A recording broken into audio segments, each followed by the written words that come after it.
Let me tell you something, man.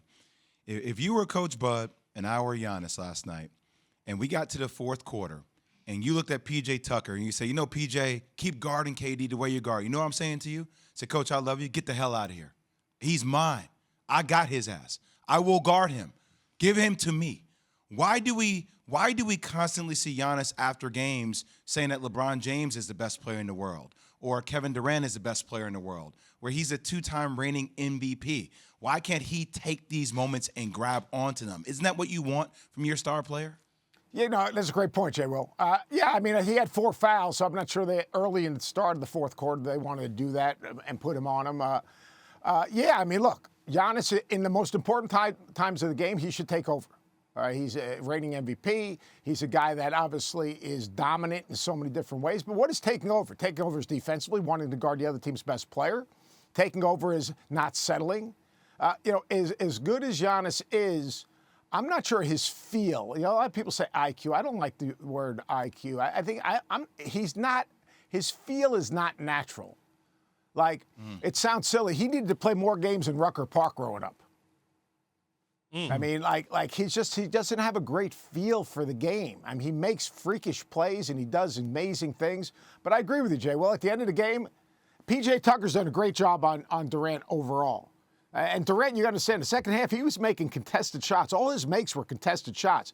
But there's a difference between a contested shot by a 6'5" defender who's being physical and up and underneath you and Giannis Antetokounmpo.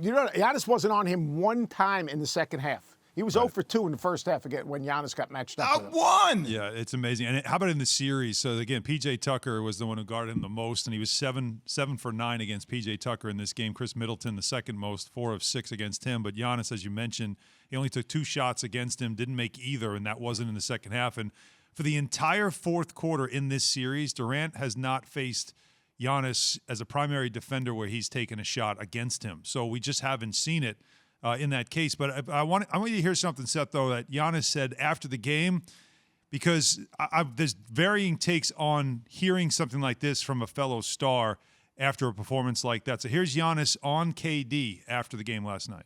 Obviously, one of the best scorers to ever play the game. It's tough. It's tough.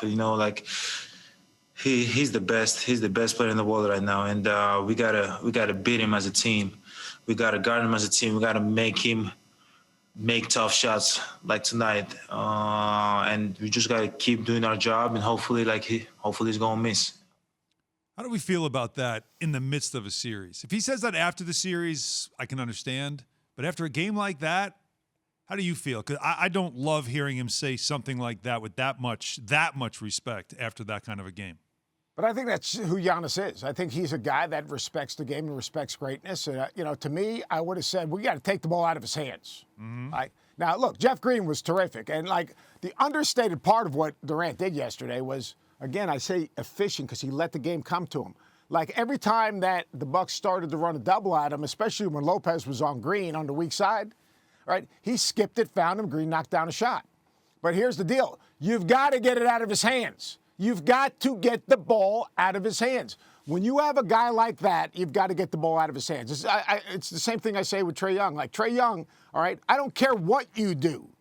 Sixers, get the ball out of his hands. I don't care what you do. Get the ball out of Durant's hands. You can't let the other team's best player beat you. Anyone else, put your team in rotation. That's great. Run at a guy that maybe can't make a play. That's great. But if you're going to let Kevin Durant, that high flat ball screen at the end of the third quarter and then against Connaughton at the beginning of the fourth quarter, and you're playing blitz him. Blitz him early. Get it out, and you can rotate off of that and deny him the ball back, but you can't let the other team's best player beat you. Look, I'm not a genius. I got fired. That's why I'm hanging out with you guys. But here's the deal. When I tried to beat a team that had a really good player, and we were fortunate to be 4 number 1 teams in the country, I can tell you one thing. The other team's best player never beat me. Whether it's the NBA, whether it's college, whether it's high school, I don't care what level. You don't let the other team's best player beat you. And then the other thing is, everyone talks about Harden.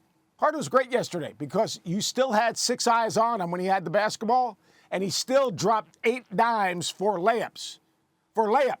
So, Why don't you make Harden guard? That's what you should have done. You should. If you're going to go at anyone, make him guard. But offensively, I thought Harden was good. He was like a quarterback in a pocket, just kind of letting plays develop, looking over the defense and going, okay, bam, layup.